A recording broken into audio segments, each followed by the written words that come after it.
Alright, it's gonna go Stop Asian Hate is the call, and Love Asian People is the response, okay? Alright. Stop Asian Hate! Stop Asian hate! No, oh yeah, okay, right. So that's what we have to practice.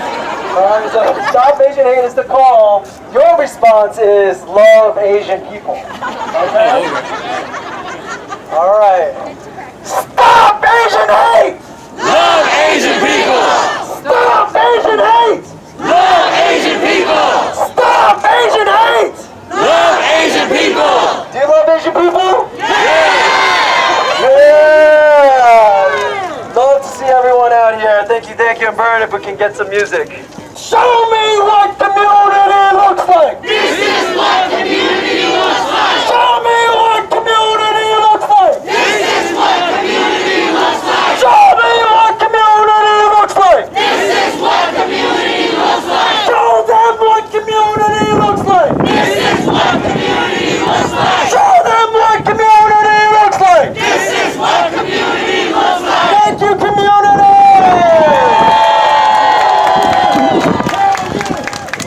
Alright, so another one. I might as well go, keep it going. It's gonna be, you'll repeat everything I say. So it'll be, everywhere we go.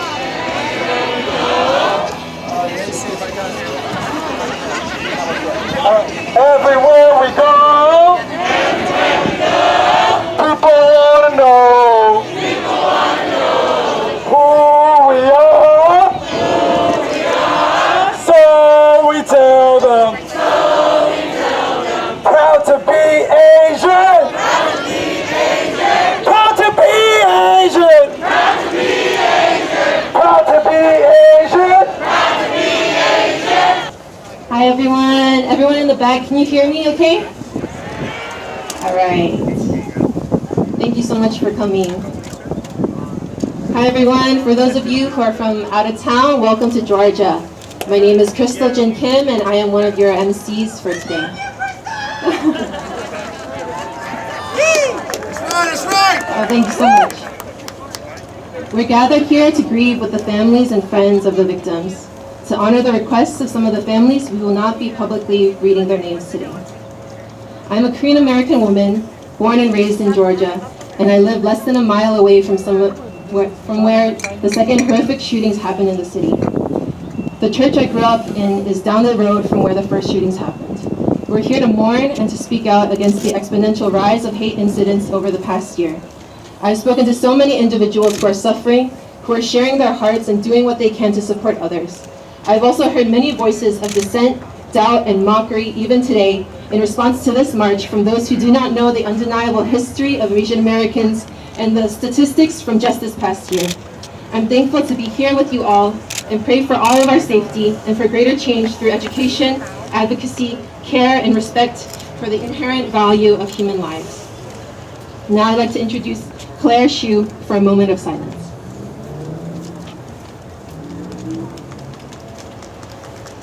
A moment of silence, please, for the victims of the horrific tragedy.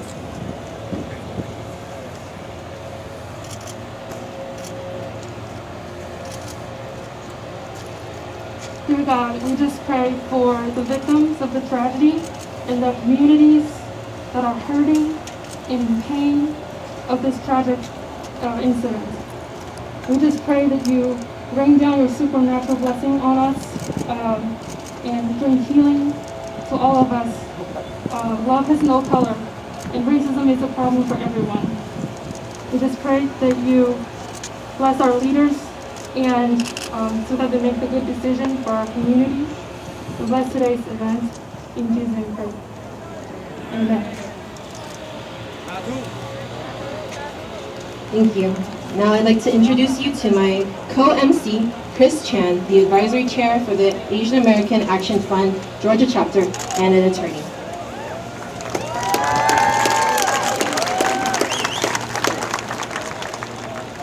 Hello, Atlanta. Hello, Americans, and hello, fellow Asian Americans. We are gathered here today to remember the victims of Tuesday's tragic events here in Atlanta. Thank you for gathering today to stand up and be heard. It is important for Asian American voices to be heard and for us to be visible to the rest of America, to speak out, to stop the rising violence against Asian Americans. Before we march peaceably together, we need to hear from our elected Georgia leaders, our Asian American community leaders, and the rally organizers to find support to help heal our individual and collective grief, and to remember and honor the victims and their families who experienced Tuesday's tragic events here in Atlanta. So now I want to invite the organizers up to the stage for a few words. We have Carrie Ann, Allison Wang, and Claire Hsu.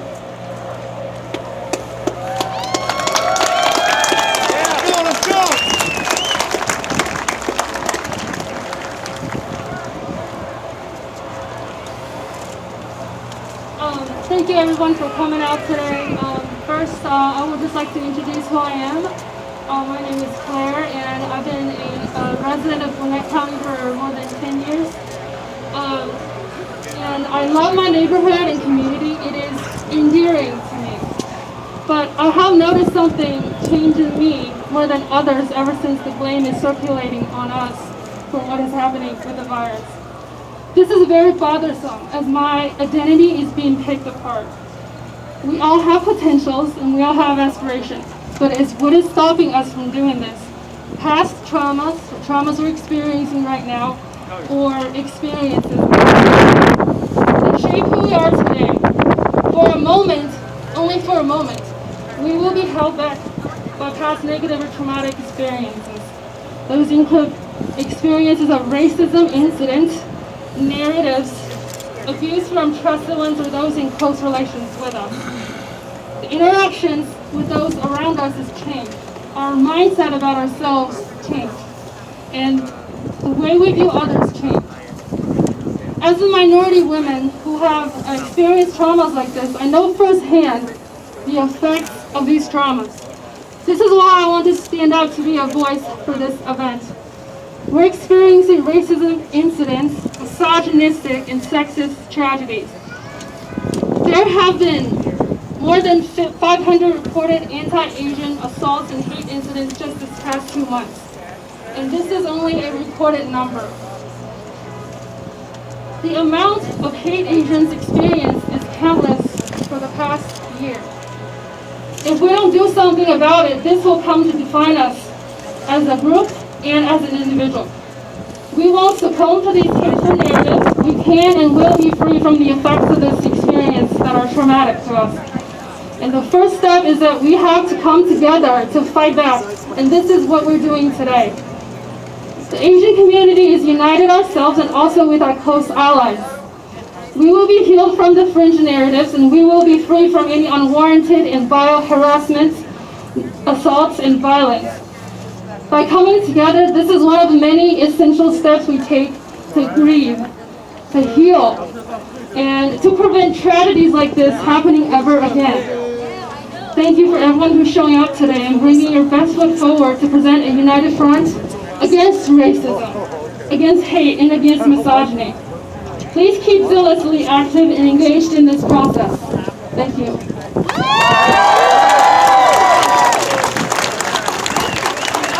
I would like to introduce our one of our other organizer, Allison Wang, to speak.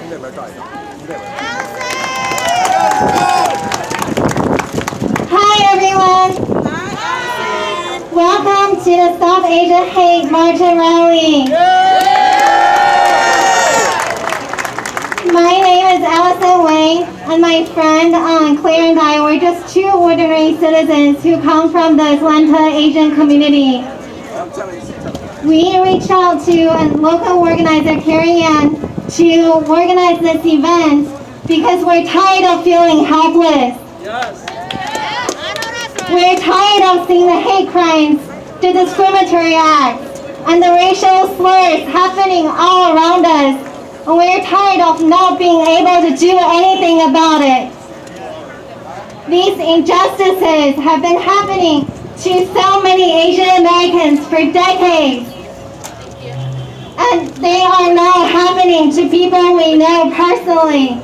Our friends are worried about their families and their loved ones are dying. The Bible says there is a time for everything. There is a season for every activity under the heavens. A time to be silent and a time to speak. The time has come for Asian Americans to stand up and speak.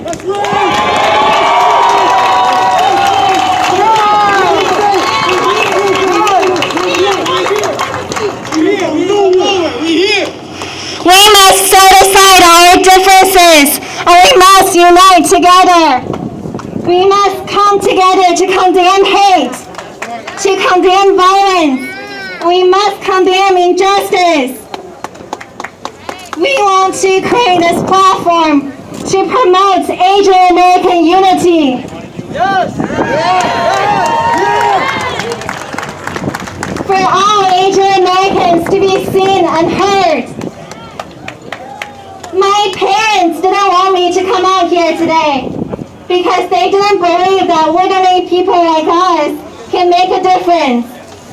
They are from a generation of Asian Americans who are used to being ignored, they're used to being silenced, and they have given up hope. I myself, however, I still have hope.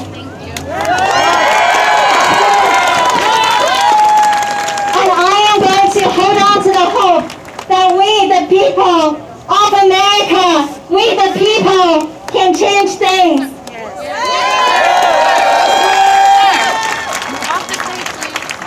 I'm going to hold on to the hope that we, the people, we can make a difference.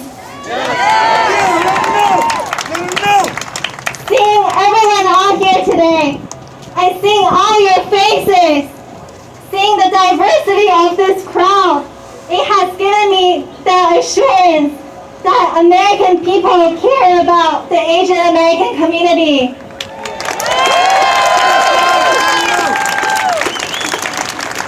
I thank you so much for coming out because by your being here, it has solidified my hope to continue to fight for justice.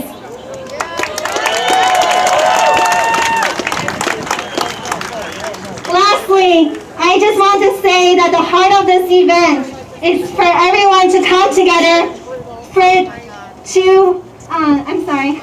to come together to mourn and heal as a community. We want to provide a voice for the voiceless. And we want to bring visibility to those people who feel invisible.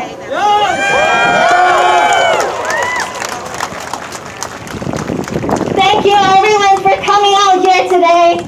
Stay safe and let's take this time to grieve and to heal and to support one another. Thank you.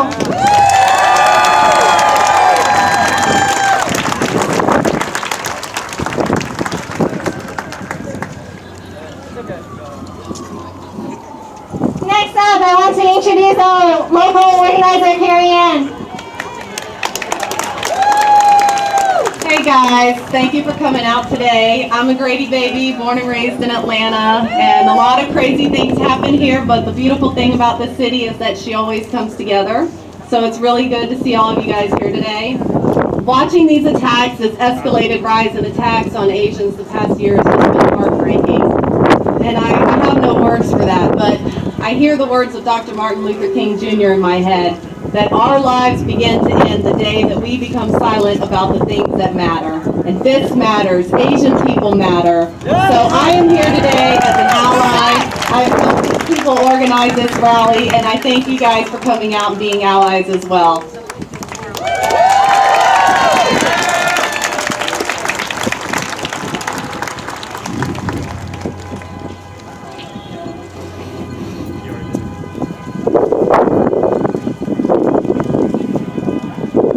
Introducing myself again, I'm Chris Chan. I'm advisory chair of the Asian American Action Fund Georgia chapter and also a local attorney. Our Asian American voices need to be heard, and we need to be seen in order to raise awareness of the rising violence against Asian Americans. Tuesday's tragic events were committed against 8 people, 6 of whom were Asian Americans. All 6 of them were Asian American women. These crimes spewed hatred into our Asian American community here in Atlanta, and we are known as the city too busy to hate. As an Asian American transplant here to Atlanta, and I've been here for 35 years, I am not too busy to stand up and to speak out.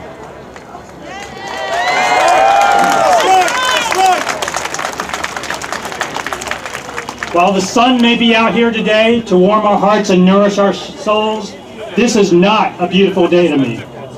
The rising violence against Asian Americans needs to stop.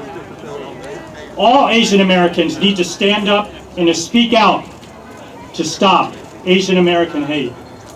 Today needs to be a turning point in the violence against our community, and with your help, with your voice, and with your actions, we can stop Asian hate.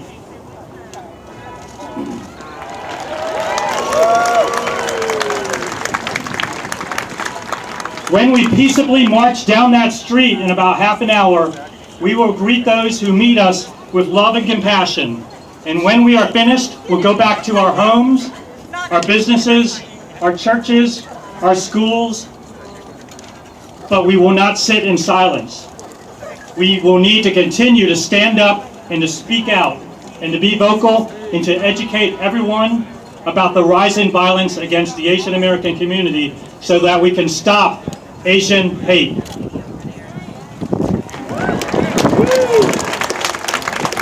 To close, I hope to wake up one day soon where Black Americans, African Americans, Latinx and Hispanic Americans, Indian Americans, Native Americans, and Americans who are LGBTQ+, and white Americans, as well as Asian Americans, can stand together, love each other, and respect each other proudly as Americans.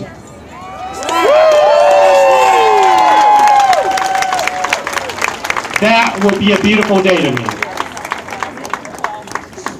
And now I want to recognize some of the local community leaders before we have our speakers. So those community leaders or elected officials who are in the audience that aren't scheduled to speak, can you raise your hand to be recognized? And also clergy. Let's give a big round of applause for your service.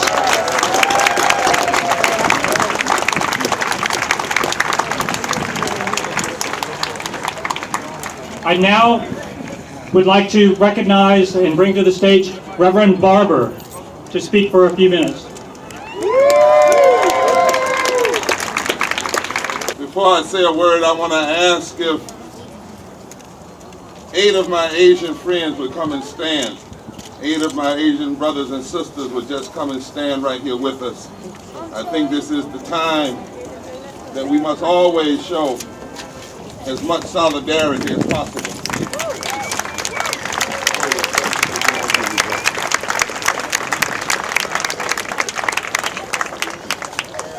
We need everyone, the park is saying we need everybody off the walls and off the park statues. The Park of Services is asking that we take everybody off the walls and off the park statues. I come here today on behalf of the Parents of the Breach and the Poor People's Campaign, a national call for moral revival, more than 43 coordinating committees across the country representing the 140 million poor and low-wealth people in this country, which include Black, Brown, Asian. I had to interrupt you. You're fine. If you are on the wall or a statue, you need to get down or they're going to shut the rally down. Please get off walls and statues or we will be asked to leave the space. People in the back. If you are on a wall or statue, you need to get down or they will ask us to leave the space. Pass it on. If you're on a wall or a statue, please get off or they will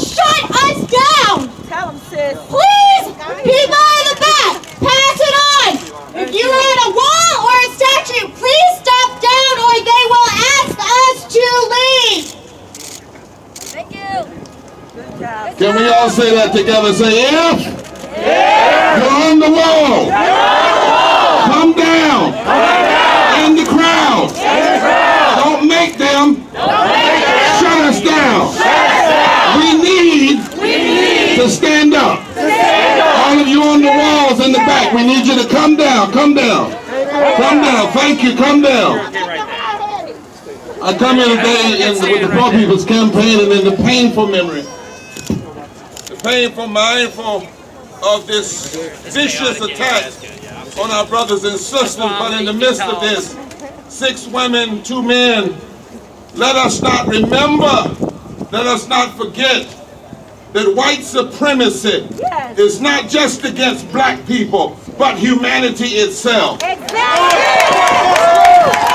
Let us remember that white supremacy is a form of self-worship and idolatry. And whenever it is pushed and promulgated by presidents and politicians and preachers, it can cause some of the most strangely justification for the taking of life this world has ever seen. And when white supremacy is promulgated, it will try to justify taking black life, taking brown life, taking indigenous life, taking Indian life, taking Asian life, taking Jewish life, taking Muslim life, taking Palestinian life, and taking gay life. And we come here to say that white supremacy is a lie teller and a life taker. And if it is left unchallenged by truth and justice and love, it will take the life of innocent Asian women. It will take the life of unarmed black men, women, boys, and girls. It will take the life of Latino parents and children at the border. If it's left unchallenged, it will justify standing against policies that could save lives.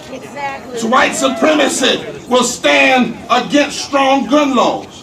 White supremacy will justify standing against health care and standing against living wages and standing against voter suppression. It will justify standing against police reform and ecological justice because white supremacy is a lie teller and a life taker. But you must understand, and the nation must know, that white supremacy can be tied up in the mind of a ruthless killer or tied up in the justification of a politician to lessen gun laws.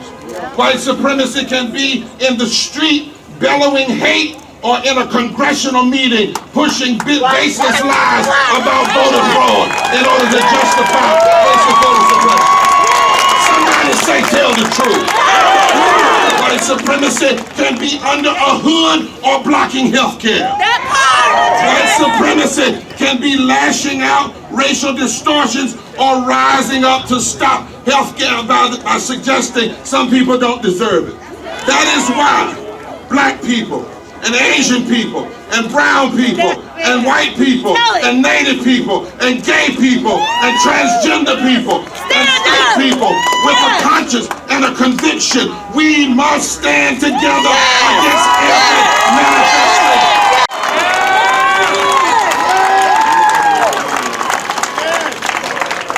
Thank you everybody for being here, and thank you for this beautiful showing of solidarity.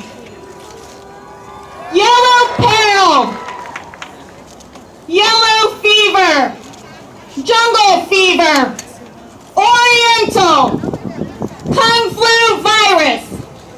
Those are the words that have been used to prescribe Asian people living in our country.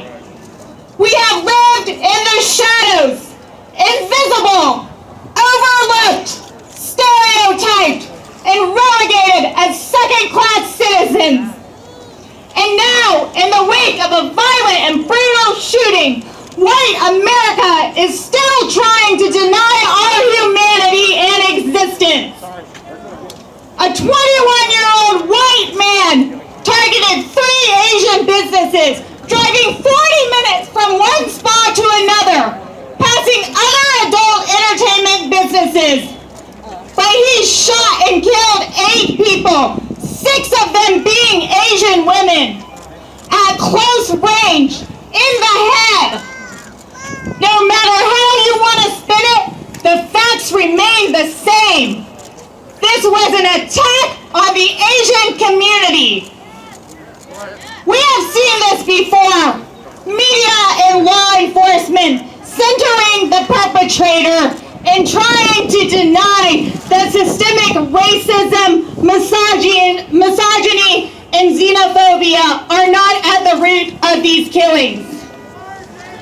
When it comes to Black lives, Asian lives, Latinx lives, trans lives, Muslim lives, immigrant lives, they want to dehumanize us, demonize us, and blame us for the atrocities that white America has committed. And now, in the wake of this brutal crime, they are daring to degrade the women who were killed. They were mothers. They were workers. They left grieving children behind. And the fact that it took law enforcement several days to even identify some of these women speaks to the vulnerability, the invisibility, and the isolation that some of these women had in their lives. 4 women shot in the head between the ages of 50 and 70 years old, and we didn't even know their names until yesterday. They had nobody in our community to watch their backs and to protect them in the same way that some of us would have. And now we are left with deep grief and rage and sorrow.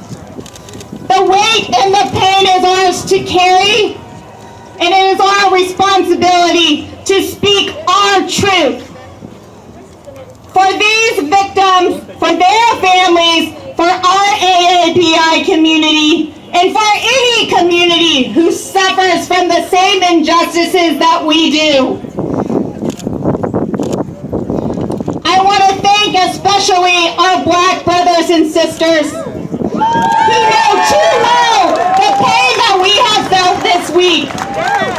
They have shown up for us without asking any questions, and we need to do the same for them.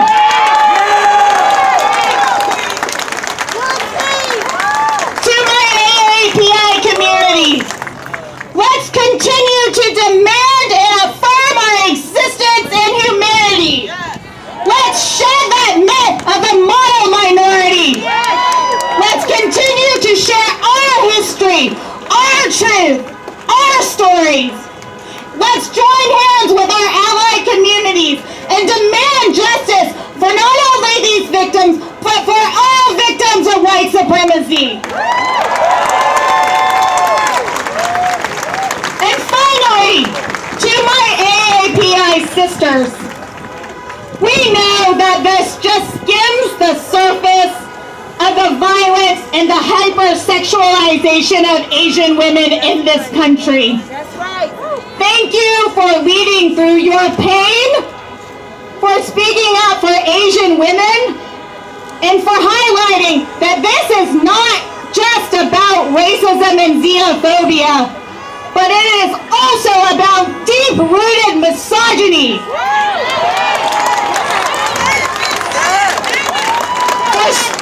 For so many of us, we haven't even had the time to process our own grief. But our sisterhood is what is going to give us strength, what is going to make us seen, and what is going to make us heard. Thank you. I love y'all. Be strong.